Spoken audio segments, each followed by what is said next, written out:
Hey everybody, this is Abby from Realistic Kitchen and Gardens.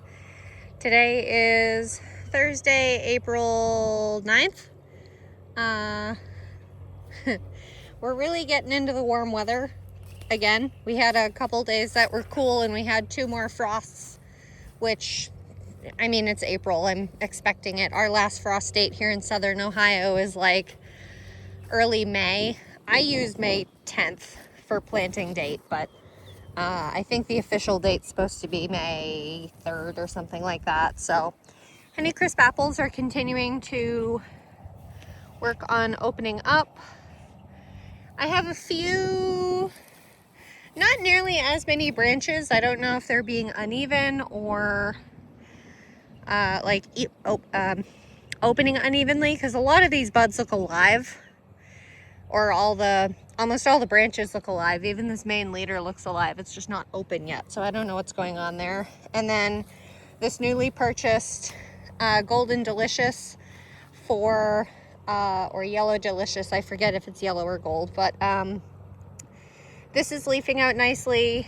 Only a couple of leaf nodes, which I'm fine with. That doesn't really bother me. But hopefully it'll produce a couple flowers to help cross-pollinate and we get a couple apples to test this out. I haven't pruned this Honeycrisp at all since I purchased it, and this is year 2 in the ground. I think I purchased it in the fall, so call it 2.5. Anyway, blueberries are looking good.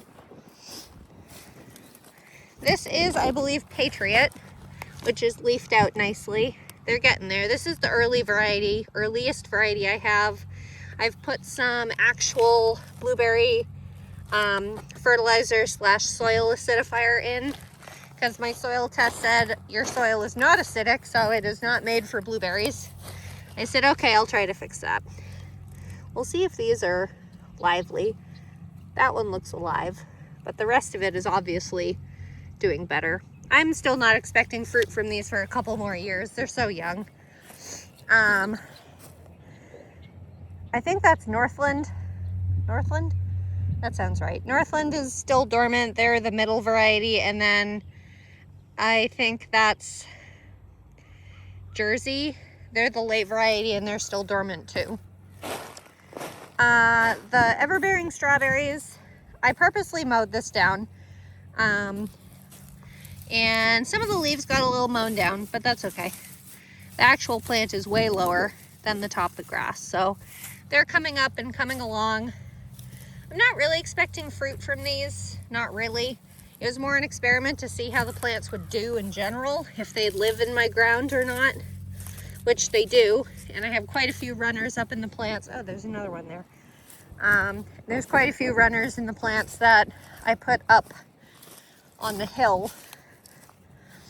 Gosh, it's gorgeous out. It's gonna get to 74 today, which is unusually warm for this time of year, but we take what we get. We take the nice days as we get them. Oh, let me show you these before I forget. This is the lavender. It did overwinter in the ground and it is coming back in growth. I had to pull it out so that I could plant my carrots. This is, I think this is Provence based on its growth habit. No, that's Munstead, the one variety I didn't really care for. This is the one variety I really wanted to make it, and I don't think it did. I think this is, yeah, that's Hidcote. That's the one I liked last year. It just feels very dry and brittle. Yeah, I think it probably died after I pulled it out of the ground. So that's a bummer. I probably didn't get enough soil in with it. And then this is Provence, and this seems more lively. So this is live foliage. This is dead foliage. So you can definitely tell all this foliage on Munstead is dead, but some of Munstead is alive. Or Provence, sorry, English. I'm almost toasty out here. Here's row A, still attempting to smother. I've got some time to actually do it. This is getting all my cucurbits, so none of that is going in until May, mid to late May, so I've got time. These are my carrot boards, by the way. It's just 2x8 plywood that I stacked together.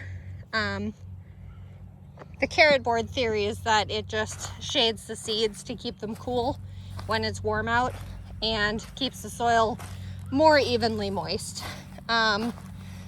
Here's the squash arch that doesn't have any squash yet because it's too early in the season, but it does have some peas on it. Here is Frida World's snow pea. So they're coming along. They look a little ratty to me. Maybe it's the variety, or maybe it's just the crazy bonkers season we've had. And then I think I have three of these super sugar snap peas, which are also tall. So there's one here. These look better to me. So maybe it's just the variety of the snow pea. But they look really curly. Or maybe their foliage is just a little lighter in color and makes it look weird and sickly or whatever. But there's the sugar snap. There's another. And here's the third one. So none of the others came up, which I'm trying to decide if I want to try to reseed it or not. Here's row B, which is going to be fallow until June and July when I do my fall carrots and rutabagas and things. There's cover crops in here now. That's field peas. More field peas from the fall. Oh, and if you follow my Facebook page, I found this one little viola, which is a seed that survived all that processing from last year, because this is where my celeries were last year, on the edge of the all the cucurbits, which is where the garlic is now. Onions are now. But I saw how dark it was and I'm like, that's not a violet, what is that? Arguably it kind of is. It's in the same family as wild violets, but it's just a domesticated one. Those field peas look so happy. I'm gonna have to do something with those this row. I did try to do a cover crop of, I think it was green manure or groundbreaker, I can't remember, but it's not really the season for it. It likes to be a bit cooler than what our weather thinks it's doing now. All the onions are taking root nicely and starting to look good. Onions are so easy to grow. They want to grow so badly, and they will grow for you as long as you try to provide what they want. So these are all Patterson. A couple of them came out of their holes, but I'm gonna have to be more diligent with them this year, because last year the bulbs got big underneath the weed fabric and I had to pull up the weed fabric when they were like half grown, and that was a shit show. So maybe next year I will widen the holes. I'll make a thing. That's where the Patterson ends there. There's an empty spot here. And then this is Red Wing Red Onion. Gosh darn wild violets. And there's also, let me help you, friend.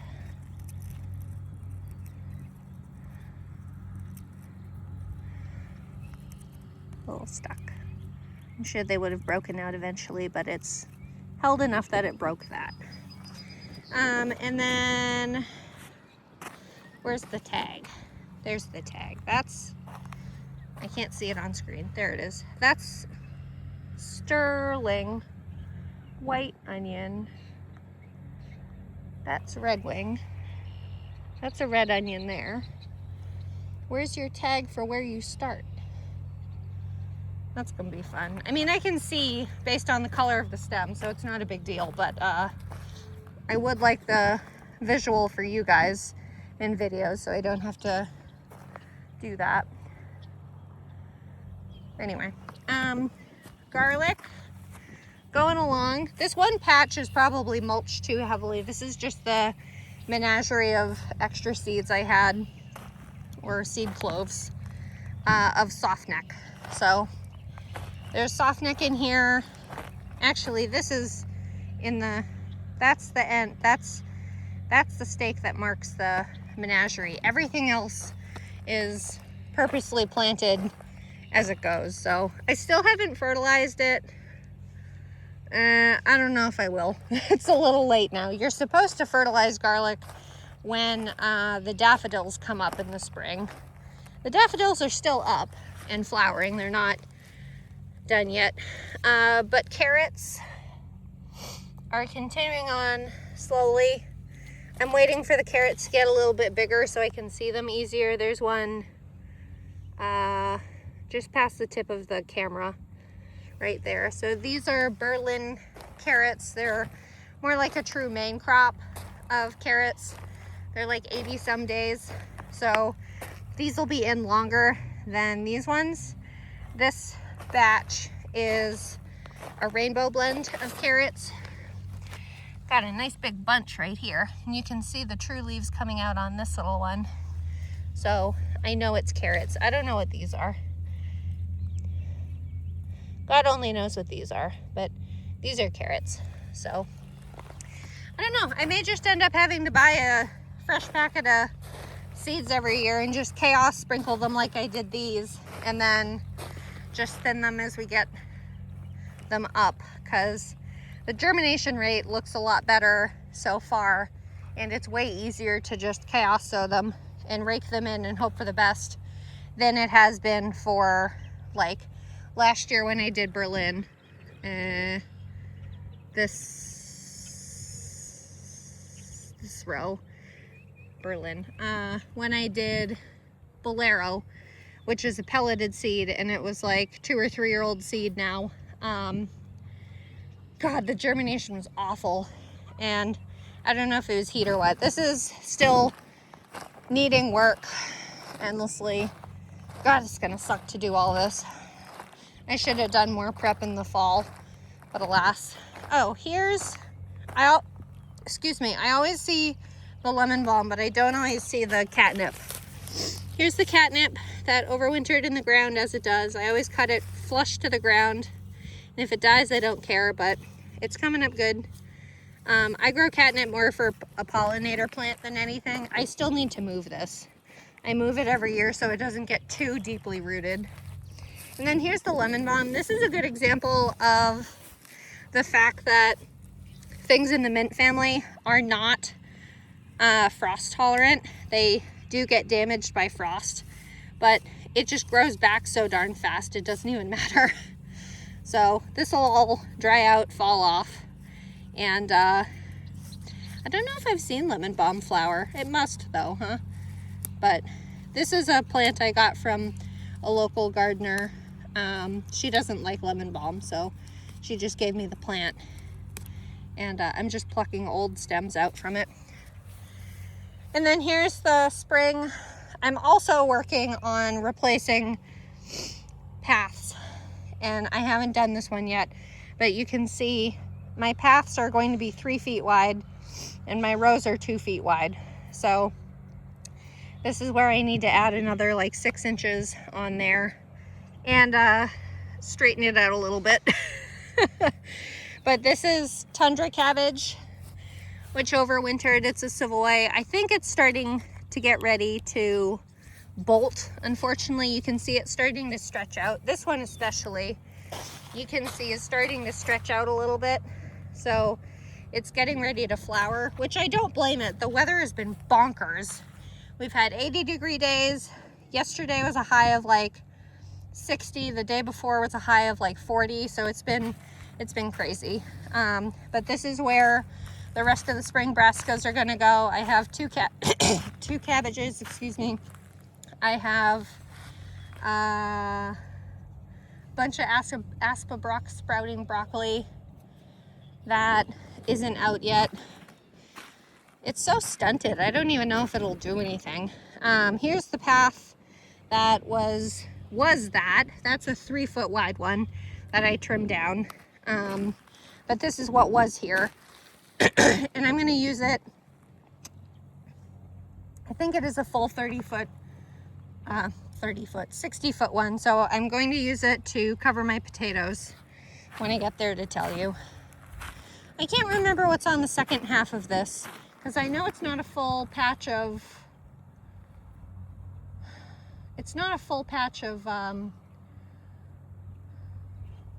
brassicas. I can't remember what else is supposed to go in here. But here's that allium that has been here for probably darn near 3 seasons. It's probably either an onion or a shallot. We'll see what ends up doing. This is just fallow for right now, whatever's supposed to go in here. I know it's not peppers. I can't remember. This is the tomato row, I think, which still has spinach in it. The spinach is getting ready to bolt too. Spinach is another one of those cold season crops that will go to flower when it suddenly gets too hot. So you can see this whole plant forming a really tall, dense, oh hi, whatever that kind of bug is. I don't think you could see it, but it's forming this tall stalk. The leaves are still edible, but there's its flower. So it's getting there. I may let it go to seed, free spinach. But this is the tomato row. This is a good thing to show you for bolting, for brassicas anyway. That looks almost like, do you think that's probably more rudbeckia, because this is the flower row from last year. Distracted, pay attention, Abby. This is bolting in kale. This is purple moon kale, which I never actually harvested from, haha. But it's getting ready to flower from all the heat. This overwintered really well. It stayed pretty small. If you manage to time kale right, which I never seem to, but if you manage to time kale right, you can keep harvesting the lower leaves. It'll keep getting bigger and bigger and taller. You can just harvest for ages, but I, again, haven't managed. Excuse me, God, my voice today. Teeny tiny remnants of a very sparse cover crop. Some field peas and dandelions coming up, of course. I jokingly said to myself the other day, if I can find a good example of it, if anyone in my area had actually wanted dandelion greens, because I know some people eat it or use it for smoothies or whatever, I could certainly sell it by the bunch, but I'm not there yet. Here's my potato ditch that I put in last night, and I ran out of light to put in the actual potatoes, so I'll be putting those out and seeding them after I finish recording with you guys. But God, I'm so late. I usually get potatoes in at latest mid to late March. So they're well pre-sprouted, so should be okay there. This row is going to be a combo of peppers, celeries, and the rhubarb, which is down here. And I've decided to move that one little patch, or one plant really, although I guess there are 2 if I can find it right off the top of my head. You want to be a strawberry so bad, you poor little thing. The soil is really compacted here, I'm surprised. I've had all kinds of things in here. I had carrots in here a couple of years ago, so I'm surprised. But here's the one Flavor Fest strawberry that's doing decently. So I think I will move it and put it on one or the other sides of this rhubarb to let it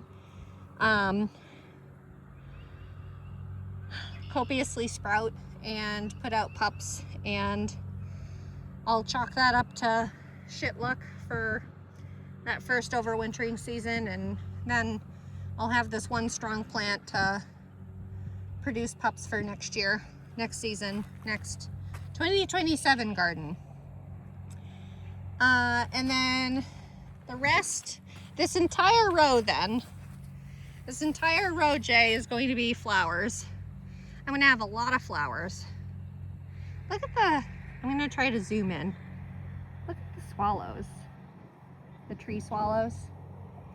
I love tree swallows. Sorry I'm shaking so much. This phone can zoom like nobody's business. That said it was ×8.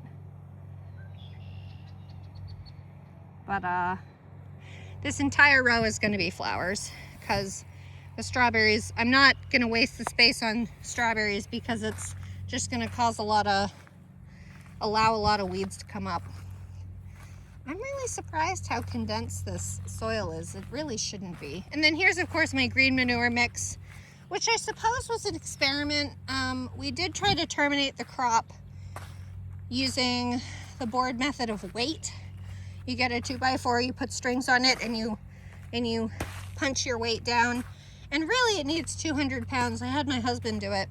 But I think it had enough, I think it has enough stems that it kind of cushioned the roots, because what you really want to do is crimp the stems enough that it like breaks it, kind of like purposely breaking a stalk of celery type of thing. So I think I'll probably buzz it down with the weed whacker, the height of it, and then use the board from there and see what I can do. We did get a roller, a crop terminator roller that you can fill with water, but I don't think I'll be able to get the tractor in to get it properly done. So I'm not sure what's going to happen, but at the moment, I am a week away from starting all my hot season crops.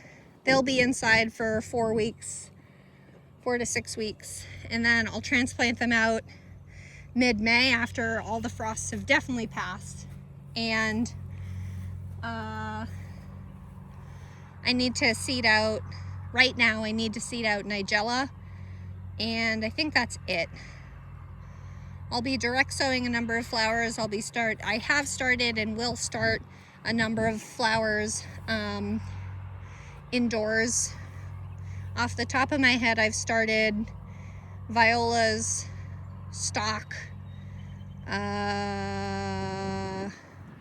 God, there's so many flowers. I mean, I'm gonna have 60 feet of flowers with 5 feet of each variety. So there's something like